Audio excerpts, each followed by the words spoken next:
Raz, and good morning and good evening and good afternoon to all of you who are joining this conference and who are here to see my session. So I'm really looking forward to giving you maybe 50 minutes or so of cool content, showing you a couple of different components and different services within Azure that wrap up as an overall solution. Power Automate is at the middle of it all.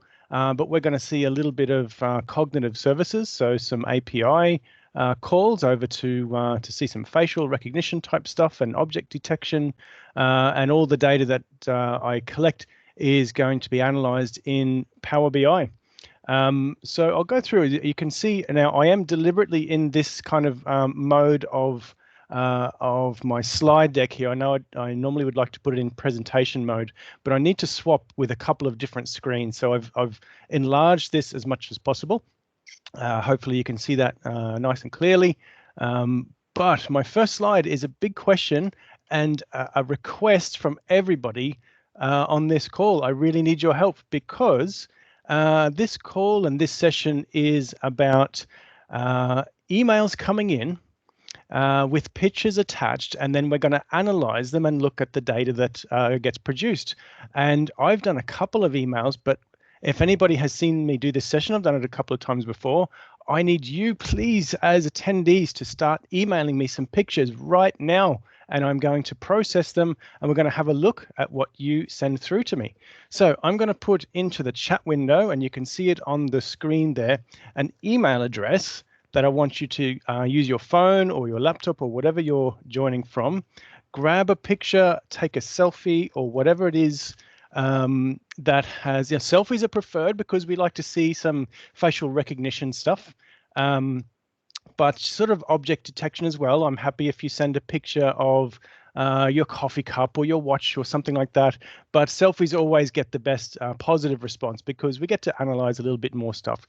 So everybody, please jump on to your phone, email away. All you need to do is send the email to image@datalineo.com. The subject doesn't really matter, and just attach a couple of photos if you like. You don't have to just attach one. You can attach a couple, pet photos, anything like that. We need to see them coming through. So get cracking. And while that's happening, I'm going to do the exact same thing. So I'm going to prove my point, and we're going to see some actual stuff in action. So you can see me hopefully a little bit. I'm going to take a selfie, and this is proof is in the pudding of doing this in real time. So, oh, my camera's not working. That sounds like a terrible excuse, but it's truly not. Okay, here we go. We're back in business. Okay, and I'm going to hold up, let's say 2 fingers just to prove. There we go. Okay, now I'm going to email that to image@datalineo.com. And while I'm doing that, I'm assuming a lot of you are doing the exact same thing, and we're going to see some results come through. Okay, attach, choose from library. There it is. Keep the original size and go. Okay, so that's going through. Now I'm going to put up on my screen a dashboard. This is a Power BI live dashboard that's going to show you the images that are coming through in real time. So where is it gone? There it is. Why is it not coming up on my screen? Here it is. Okay, so you can see on my screen there, it's only this little window here because let me just expand it actually. So this is a live dashboard. It's showing you in real time the number of emails that have been received. So I have 8 emails received so far, and that's coming from you guys. And again, thank you so much for those who have sent them through. And I have 14 images that have been processed so far at a grand total of 22 megabytes. So I'm going to pop over to a slide and show you a little bit what's happening in the background, and then we'll come back and look at that, look at the details. So get cracking. And while that's while you're in process of doing that, I can talk about the non-important stuff. So just what we're going to cover today is very simple. I only have 6 slides, and most of those slides are just quick about me's and titles and things like that. So you're not going to be getting slided to death today. So first thing is I'm getting your emails coming through, which I can see a few of them still coming through. Thank you so much. I'm going to do one really is the main slide is showing you the whole process of what Power Automate is doing and how it's capturing your email and processing it in a number of different ways. And then we're going to look at the output in a Power BI report. So a number of cool different things that we're going to look at today. It's very interactive and it's really enjoyable to see some of the pictures that you guys send through. Okay, who am I? So I am an MVP in data platform. I've had that for just over a year and a half or so now. I have my own consulting company based in Dublin, in Ireland. I'm originally an Australian guy, but I moved to Dublin in just over 20 years. So I've been away quite a long time now. I run the local Power BI user group here in Dublin, and I'm involved in a number of events around Ireland, and I work with a lot of the other community members here to put on a lot of community stuff here. So if there's if you're in and around this area and you are looking to get hooked up with the community, I'd be happy if you reached out to me. Here's all my details down below, so please feel free to email with any questions. Twitter is probably the best thing for you if you want to follow me on that. I put kind of a few things on there from time to time, and LinkedIn is there as well. Okay, so let's pop back and see where we are with our images. Okay, so we have 13 emails received so far and 21 emails processed at 42 megabytes. So this is good. We're getting a good few emails coming through now. Sometimes it can take a little while, so these numbers could increase a little bit more as of yet. Okay, so out of all of the slides that I'm going to demo today, this is the one that you really just need to look at. Everything else is just a bit of waffle as I go through the beginnings and the last thank you slide at the end. That's all. So what's happening? If we look at this diagram, it's a process flow, I suppose, of what's happening. So Power Automate is where we're starting, and the trigger for Power Automate is to capture the emails that you send to me. So I've got a trigger there with Power Automate that's saying when an email is received and it has an image attached, start doing the following things. So all of the actions that are happening are, first of all, it loops through for every single attachment that you have in your email, and it saves it into an Azure blob storage. It also goes and writes some information, some metadata around who sent that email, what time it was, and the location in the Azure storage where it was saved, and I write that to a SQL database. So that's the first thing it does. And then it goes off and says, okay, I need to do some cool stuff with those images. So it does in parallel a couple of calls to the Microsoft Cognitive Services. So the first thing is around the Face API. So it does two different Face API calls. The first thing it does is facial attributes. So what that's going to do, it's going to capture any faces that it does see in the image, and it's going to store all of the facial attributes that it finds. And there's quite a large number of things it captures, and we're only going to look at a few of those in the session, in the part of the session where we look at it in Power BI. But as an example, it's things like what kind of facial expression you have. It says if you have a happy looking face or an angry face or a surprised face or a mixture of those different things. It also has the color of your hair. It has if you're wearing makeup, lipstick. It has a guess at your age, and that's always a cool point. People have a good laugh about that one, and some other things like that as well. The next thing it does is facial recognition. So facial recognition is where I, using my Cognitive Services account, have logged a number of photos in for any of these to be classed for recognition. It's not general recognition about famous people or anything like that. It's only for faces that I have put into my recognition database, of which it's only full of photos of myself for the moment, because I haven't met any of you before. I don't have photos of you. It's not going to recognize any of you, but we should see it recognizing the photo that it sent of that I just sent of myself. it writes all of that data to SQL as well. And you might see a little bit here, a couple of other icons of other things that it's doing. So this diagram is a kind of a simplified view, and we are going to open up the actual Power Automate flow in a few moments and look at it in detail. But you can see it's doing a few other things, like you can just see the colors, but that's looking for variables, and we have conditional splits. This one here is actually, if the image is larger than a certain size, it will resize the image down, because Cognitive Services has a maximum image size that it will process. So I don't want to be sending it images that are too big.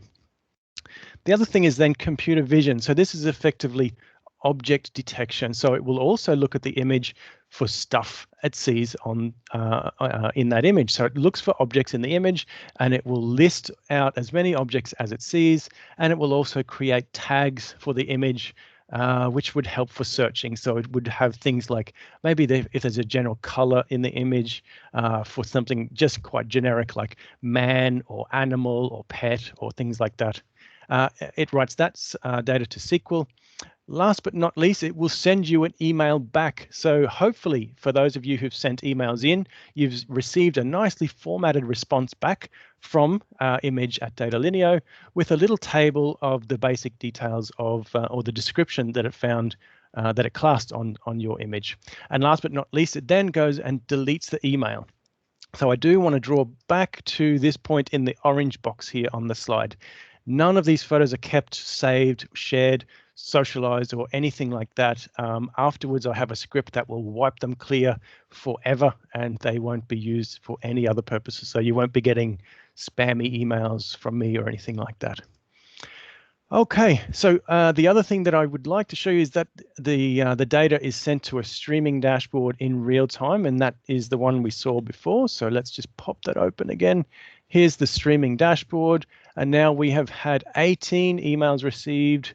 Is there more than that? No, that's fine. 18 emails received and 27 images processed at a total of 55 megabytes. So that's plenty of images for us to start analyzing. So go back to our slide.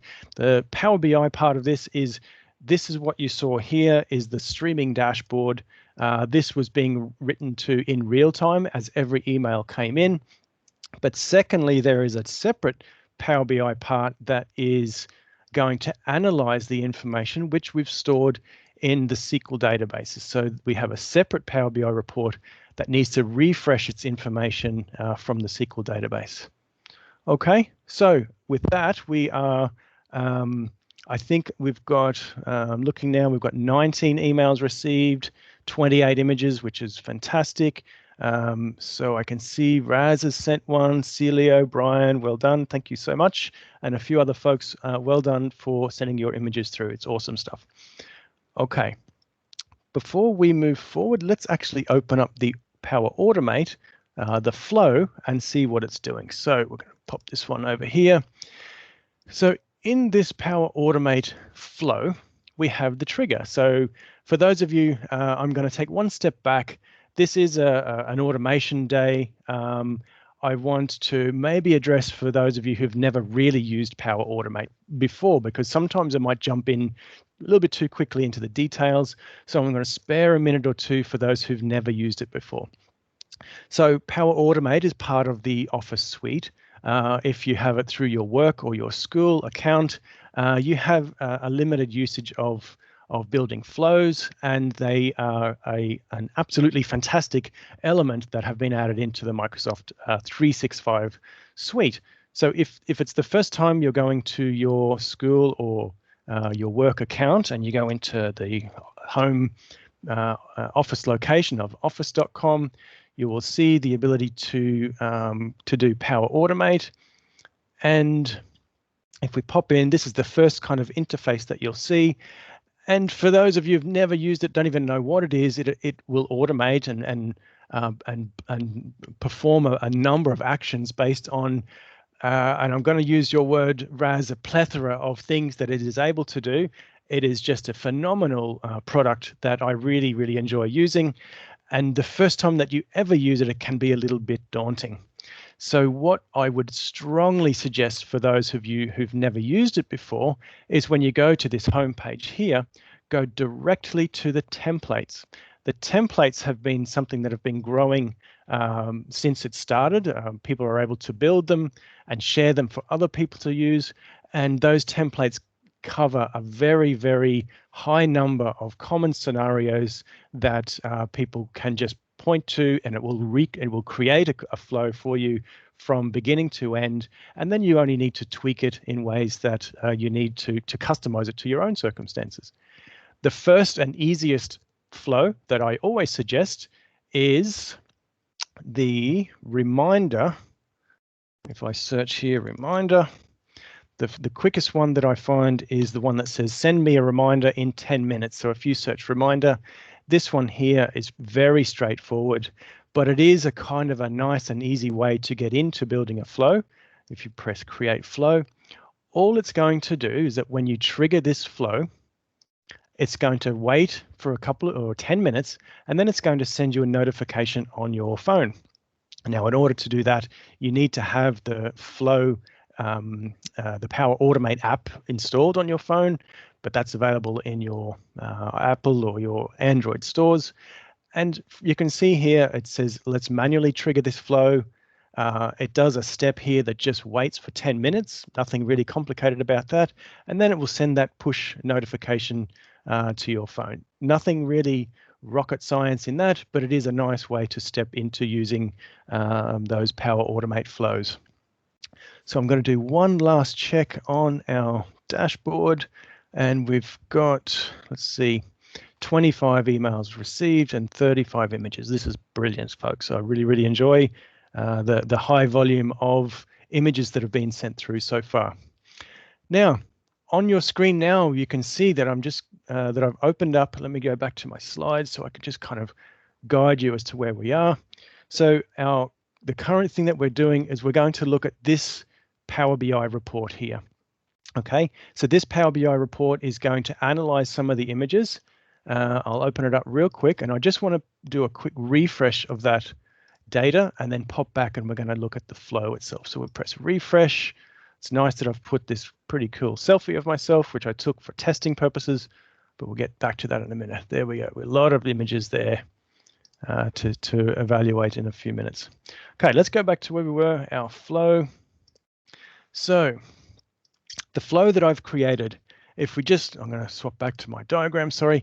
We're going to look at this flow here. So we're going to look at the trigger, we're going to look at the actions that are performed and the various steps in parallel that are completed. And last but not least, the email that you got back and then the deletion statement at the end. So let's pop that open. Edit your flow. I just want to check on the right-hand side if any questions have come through. If there are any questions, folks, do feel free to put them into the chat. Okay. Raz, I just want to check. Can you see my screen okay? I'm just looking on the thing here, and I see a Bootcamp logo. Can you see my screen okay? Yes, we can. Yes, we can see a slide. Yeah, we can see a PowerPoint slide. Yes, correct. Okay, perfect, perfect. Thanks very much. I'm just looking in the Teams window. I see a different image there, but that's fine as long as you can see the slide there. That's great. Okay. So we're going to have a bit of a wander through the actual Power Automate flow itself. So the trigger is the first thing that that starts with this flow, and the trigger is to say what's going to kick this off, and the trigger is quite simply a trigger that says when an email arrives to image@datalineo.com, and if I expand that, you can see which folder that I've requested that it point to, and any advanced options that I can choose to restrict this flow only running under certain circumstances. But I've dedicated this inbox to this particular flow, so I don't need to really apply any filters or restrictions on this flow from kicking off for any reason. Okay, now the first thing I have to do, and I actually am going to retweak this a little bit, is that I have created a large number of variables. So if I look here at description, for example, you can see this is initiating, this step here is initiating a variable. I've called that variable a v description list. It's of type string, and I have initiated it with no value. So it's a placeholder for something that I'm going to use later in the flow. And that's the same with quite a few of these different things here. If I look at this image GUID here, you can see again, I've declared this as a variable of type string, but I've not initiated it with any value. So I need a few different variables as part of this process because there's quite a number of loops that are happening in this flow. And I want to make sure that I can capture certain pieces of information to build up things like the name of the file, who sent the email, and then use that to respond back or use it to name the file accordingly, and so on. We have at the point here, we have an apply to each attachment. So this is where it will take the email that arrived into the inbox. It will count the number of attachments in the email and loop through and perform a number of steps for every attachment. So some of you, I did notice, had more than one attachment in your emails, which is perfect, and that will allow you to this part of the process will loop through each of those attachments in your email. I'm going to come back to that in a moment. The last thing it will do is respond back to you. So this is sending an email. You can see I've got a few of this icon here, which is the same as this one, where it's sending the email back to the email that basically for you. So if you send it to me, you will get your response back through this step here. You would have got an email saying data lineo, image analysis, and then your results. And then a couple of other variables here, which are the header of the email, the table that I generate through this process, and then the footer of the email. And the last thing is to delete the email. So again, keeping that data very safe is that I don't store it and I don't have it retained anywhere. As soon as I'm done with this, that email is removed from the inbox.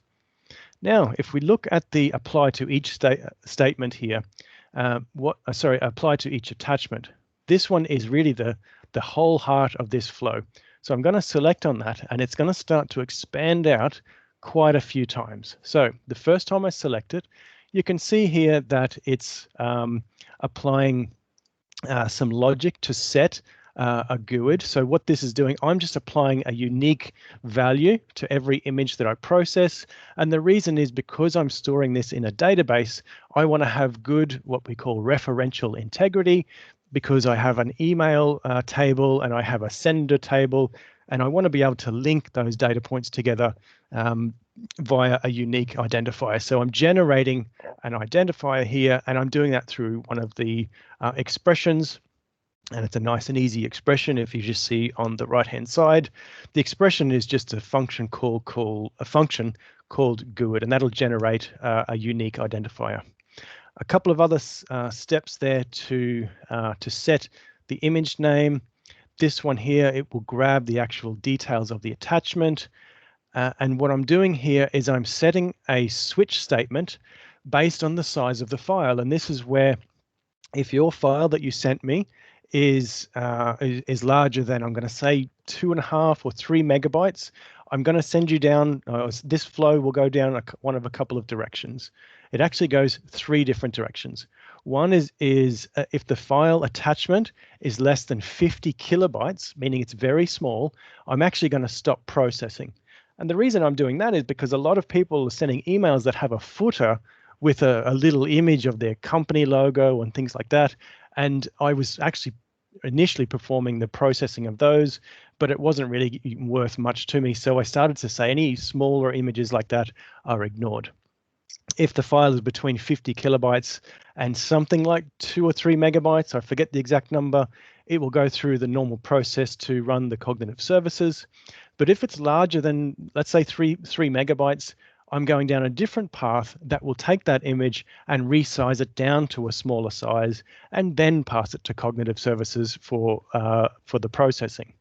So we're going to look at this resize switch statement. Here's my first case if it's a large attachment, if it's a normal attachment, or default, meaning it's too small. So if we look at the normal attachment, it's going to quite simply create an Azure blob, meaning it stores that file in Azure storage.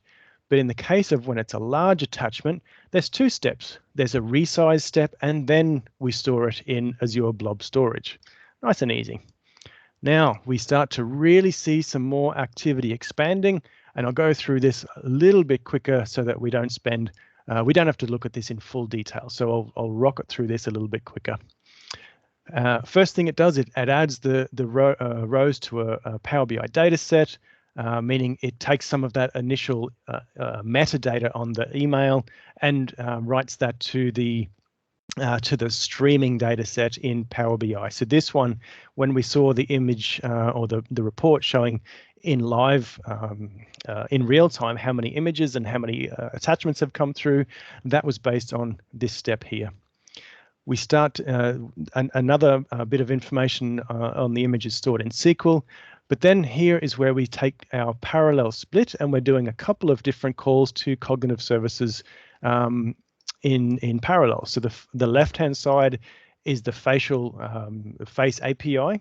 You can see I've got the actual endpoint that's put here, the key. So this is my key for my cognitive services account. It's building up the body of the email. It goes ahead and then checks the result of that response. It parses the JSON of that response, and then it applies to every face it sees in that image. So if you imagine that there's multiple loops happening here. So let's say if you send me an email with 2 attachments, and each of those attachments are images with 3 people, it's going to loop for every attachment, and it's also going to loop for every image of a face it sees in each attachment. So it's a loop within a loop, and it also needs to check that there's that it's not empty. So it does a number of loops through those attachments. So it goes on, and it tries to identify the face.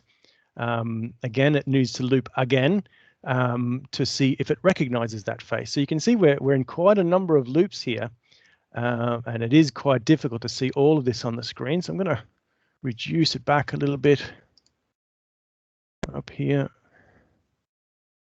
and we look at our object detection. So our object detection is doing much the same thing. Cognitive services, it's passing it to the endpoint here. I have my API key that is specific for my account, and passing it the body of where that image is stored in Azure Blob, and then the response is coming back. It will parse the JSON of that response and apply to each of those objects that it finds. You can see we're doing lots and lots of build-up. This here is adding a table. So I've actually got a HTML table, a little bit hard-coded, but it adds the response it gets from that image and then the percentage confidence it sees. So this part here, for those of you who sent an email, in that email is a table with 1 row per image that you sent through. And this is the table that it's generating in HTML. And this is used later on as part of the email that comes back to you. Okay, so lots and lots of steps here. Even that is probably looking at maybe 90% of the work here, but it does just traditionally go back to what's happening here. So it loops through every attachment. It does some API stuff, facial recognition and facial attributes, some object detection, writes them all to SQL, deletes the email after it sends you a nice email back. And then we're now going to swap over and have a look at the results in a Power BI report. Okay, so just before they do that, I'm going to do one last check and see how many we've got to deal with. Okay, 25. So we're at 25 emails received. Brilliant. Okay, 35 images to look at. So let's pop over and have a look. I'm going to do one last refresh. And then we're going to spend 10 or 15 minutes having a look at the results of what Power Automate has done by calling cognitive services, storing images in Azure Blob storage, and calling the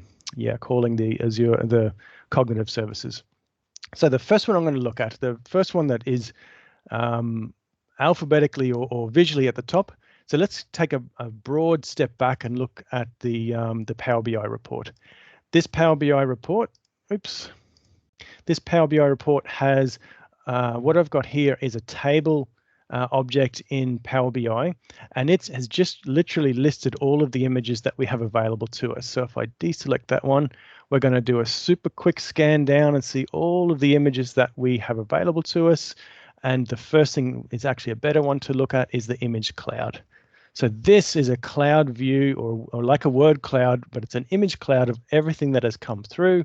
And we have all of these images available to us. So we've got lots and lots of stuff to look at. Not many. Oh, there's a couple of selfies there, and we'll focus on them. They're a great one to look at. Nice big spider there too.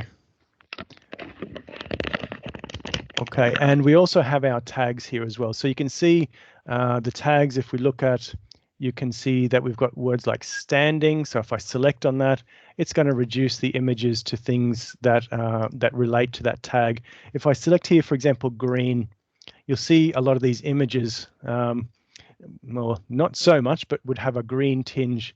Outdoor, you can see these are all outdoor type pictures. Blue, okay, so kind of a bluish arrangement for all of those images. Okay, let's have a look back at our images here in our description, and let's wander through and see what we can see from these images. So first one, if I select it, the object description over here is a group of people playing football on a field. Okay, that's not too bad. Their faces spotted is one. Okay, so in that image there, as humans, we can see that there's 3 people here, but the face API has picked up one face in that. You can see that it has recognized 0 faces, and that's good. Unless any of them looked a lot like me, it's not recognized any of them as people from my own database. There's been 4 objects detected and 18 tags in that image. Okay, so if we have a look here, we can see the image. I'll come back to that pop-up in a second. Here's the objects detected. So we can see a soccer ball and person, quite generic, and the image tag cloud here. So we can see match, player, soccer, outdoor, playing, woman. Now, we do get some interesting results in these tags. I think they're very generic, but they are probably best serving the purpose of a search functionality. So sometimes they can be a little bit hit and miss, but it is a nice way to kind of, I suppose, isolate images of a certain type. So we have this one here. Now, this one was sent by Brian. So Brian, thanks very much for that one. So we have Conrad, George Marshall posing for a picture. 2 faces spotted. Now, faces recognize, for some of you who say, hang on, it did recognize a face, there's 2 separate things happening here. The object description is coming back from the object detection API. Now, if the people in the image are relatively well known, it will include their names in the description. But when trying to recognize against my database of the pictures of me, it's saying, no, I don't recognize any of those. So as much as it did recognize them from the description, the facial recognition API found no matches against multiple pictures of myself. Okay, now the other thing I want to do is mouse over and have a look at the facial attributes. So let's have a bit of a zoom in. You can see that there have been 2 faces. So we've got facial expressions. I've got a kind of an ID of the 2 faces that have come through to help us map to some of the details below. So the first one is 99% neutral, and there's another 1% anger. Okay, the other person is 100% neutral.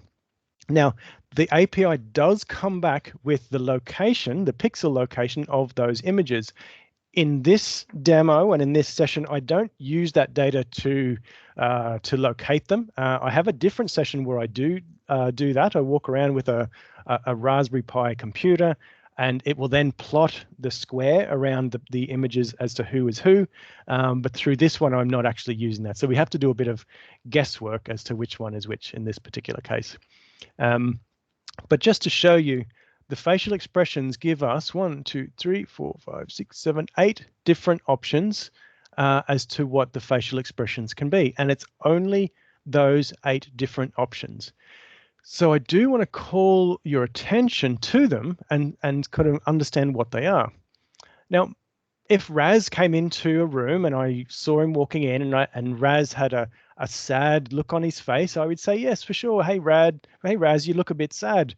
Or, hi, Raz, you look a bit angry. Or you look a bit surprised. And I would say, hey, what's up? But the thing that I'm a little bit interested in is this one, contempt. I don't think anybody has ever seen Raz or anybody walk into a room and say, hey, Raz, what's with the contempt look on your face?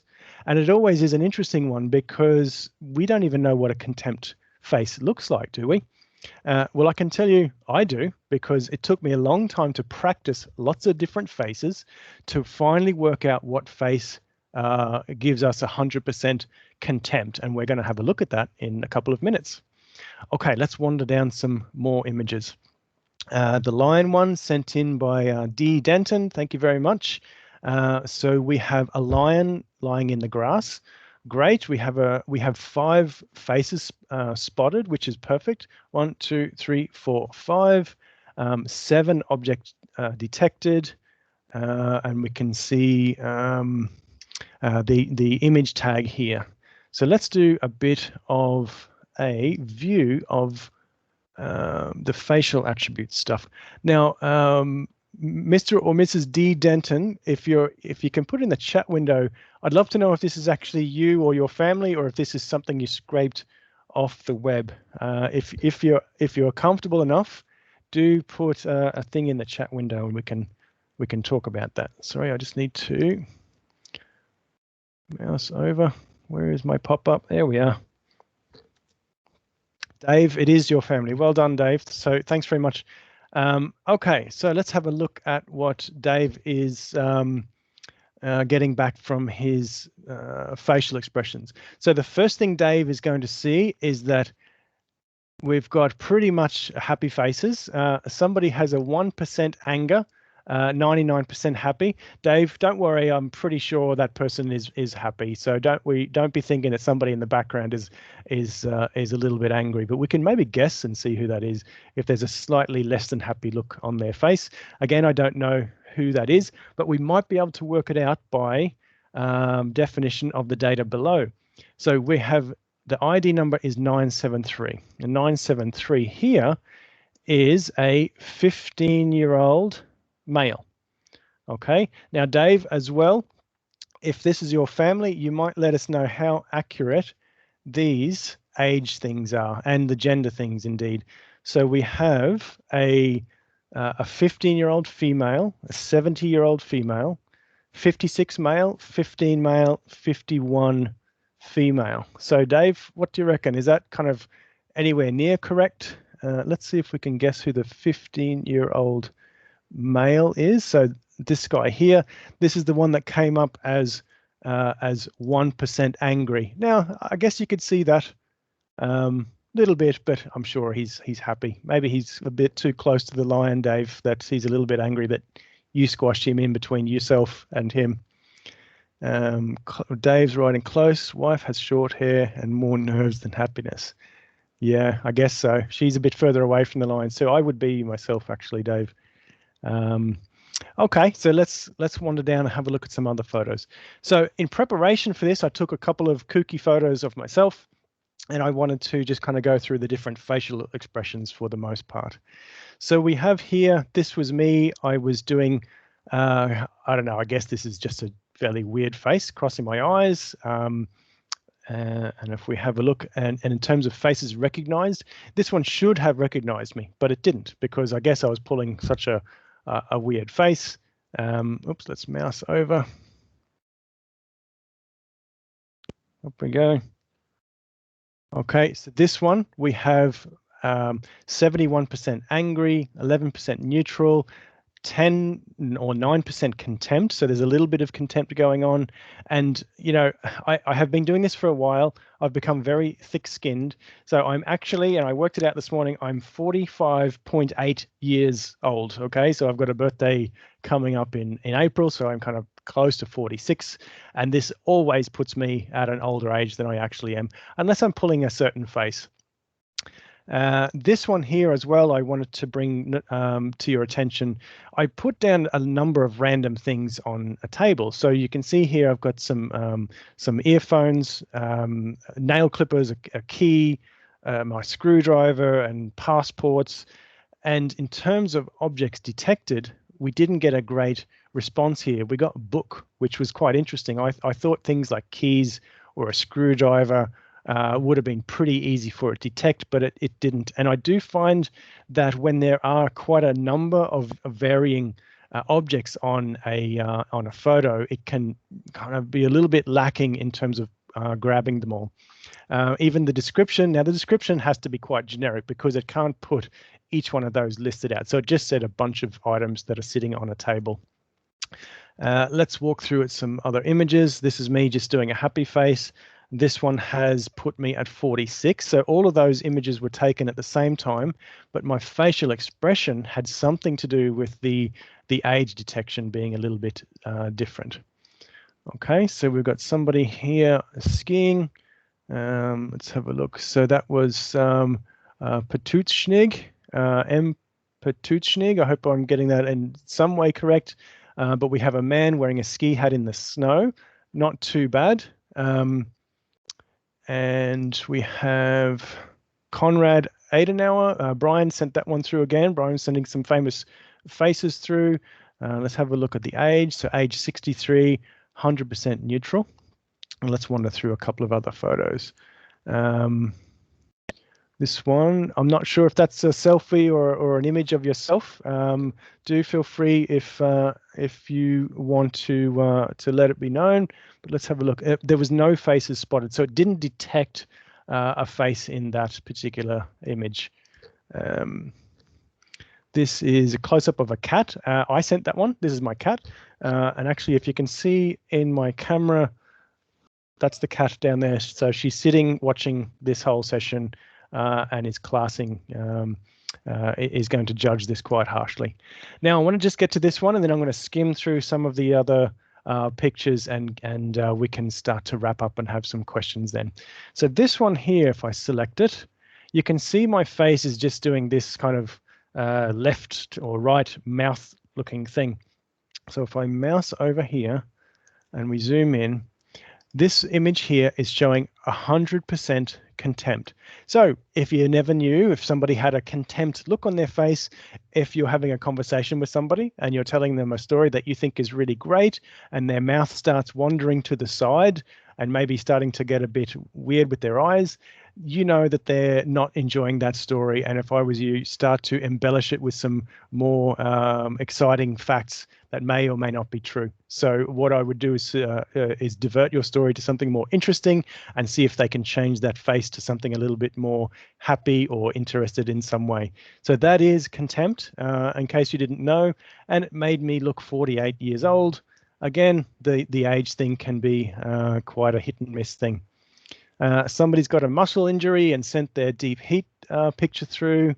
And in this case here, you can see it didn't really detect this as an object in terms of a description. So obviously no faces spotted. So it struggled a little bit with this one. Close up of a spider. Yeah, absolutely. We've got a vase of flowers sitting on a table. Okay, let's have a look. Now we have a man standing on the top of a snow-covered mountain. Some football players. That looks like somebody's footer. A person holding a baby. Okay, interesting. Let's see. It did spot one face. Somebody who is 1 year old, and not 1 year old female, who's 83% happy and 17% sad. So I guess if you look closely at the face, there's probably definitely a mixture of what a computer would class as happy or sad, and it is pretty hard to tell whether that little girl was in the middle of laughing or was about to cry because the dinosaur, wasn't the one she wanted to play with. Okay, we have a nice selfie. Dave, that's you again. Let's do a mouse over and see what it picked up. So Dave, you're looking 100% happy, which is great. Good to see. 55-year-old male. I hope that's okay by you, Dave. Now, I did know you put something before. All genders were correct and ages within a few years. Okay, so that's not too bad. I'm not going to put you on the spot, though, Dave. Okay, let's wander down. Okay, so El Dikra. Dave is writing, I was 56 then. Well, Dave, you looked a year younger, I guess, so not too bad, but it's close enough. Okay, it's not too bad.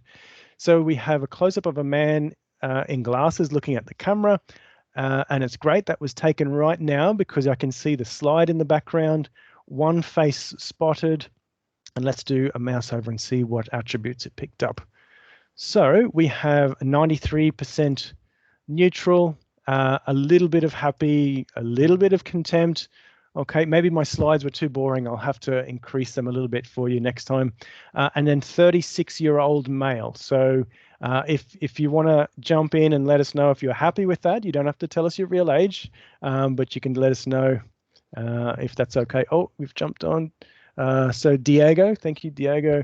34, 35 in April. Not too bad. Okay, got to be happy with that. Anytime it's younger, people are really happy with that.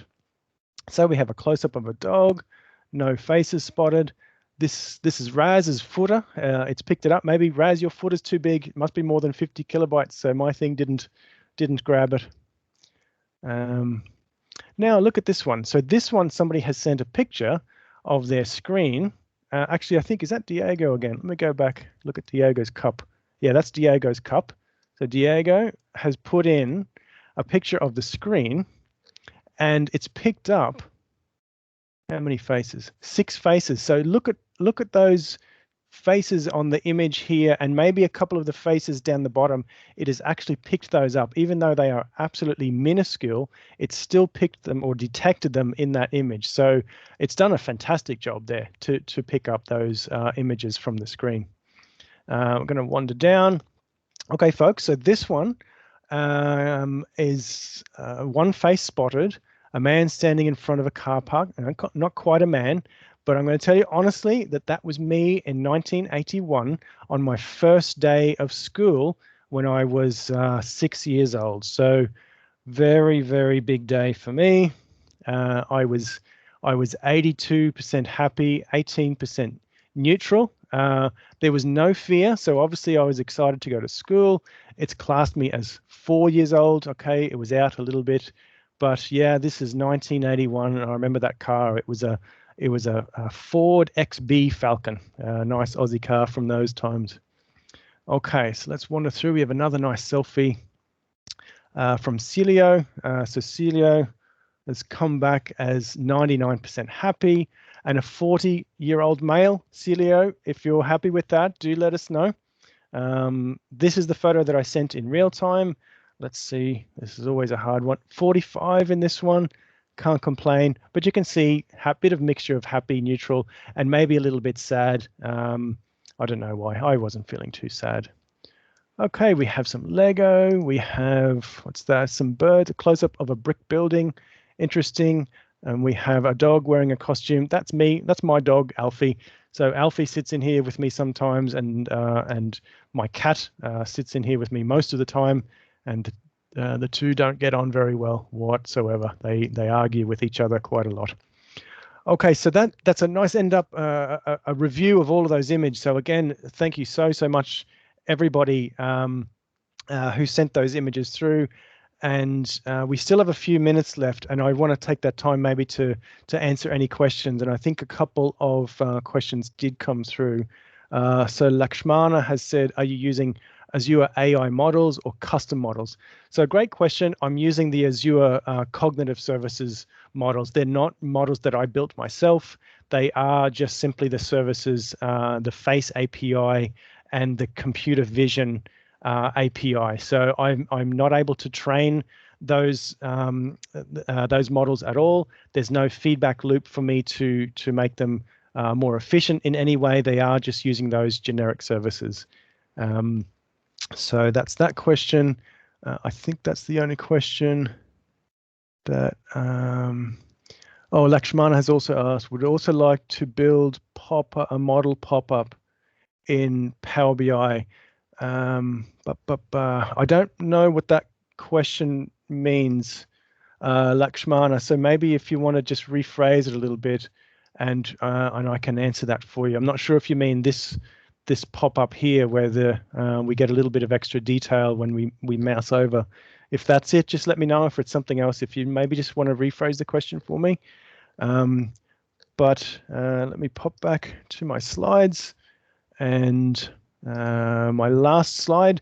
So again, everybody, thank you so much for attending this session. I'm going to paste into the chat my Twitter, and I'd be happy if you came along and followed me on Twitter. As always, I have all of the content, the slides, and some example queries and lots of different stuff available for this session and many others in my GitHub there that you can go and have a look at after this session. So Lakshmana, your question, you said yes on that question, so I'll just answer that, and then I'll just wrap up if there's any other questions. Okay, so a pop-up in Power BI is a concept called a tooltip. If I just expand the stuff here, you can create a tooltip by just creating a new page like this in Power BI. A tooltip can be like a full page, but you can resize it to any size you want. So if you go into the page page size, you can size that to something a bit smaller. You don't want to have a full page tooltip. There is one that's pre-built for you, which is 320 by 240 pixels, but you can resize that to something else if you want. But on that tooltip, you can put any kind of information that you want, and then as you mouse over another visual on another page, you can tell it to pop open this one above the visual. So if we look at the page, you can see here that I've hidden called tooltip. You can see that it's been sized at a certain size. I've put these three table visuals on it.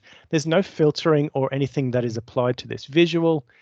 But then on another visual like here, I can go into this table, and on the right-hand side in my settings, I can choose tooltip here.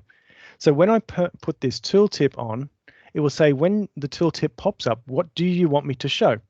Okay, and I'm going to say use a report page, and which page do you want? And the page that I called was called tooltip. If I'd have called this something else, it would list the pages here. You can have multiple options, but I said when you mouse over, pop open the tooltip, and nicely, the nice feature is that it will filter the tooltip to whatever you're mousing over at the time. So if you look at this first image here, and then the second one, it's filtering that tooltip to the information of that image that we're mousing over at the time. So that's how to do a tooltip. If you want to look at some more, there's some nice YouTubes and things like that that will give you a bit more detail. Okay, so I'm going to stop talking, and Raz, if you want to add anything, or if there's any questions you'd like to pass through, please feel free. We have a couple of minutes. I'll hold on for any questions that might come in the meantime. Thanks again, Ben. So I realized what happened. So I uploaded some pictures, but it automatically uploaded them as OneDrive links. So that's probably why I didn't get some of my pictures, but that's fine, really. That's my side why you didn't see some of my pictures. Oh yeah, and you need to actually attach the image. Yeah. You know. But they're a bit too large. Clever. Yeah, no worries. But no, that's great, Ben. Honestly, this is really a great use case for Cognitive Services and Power Automate, and it was really great to see that in action from you. So that's from my side, really. So I think Yash is going to jump on now. Yash.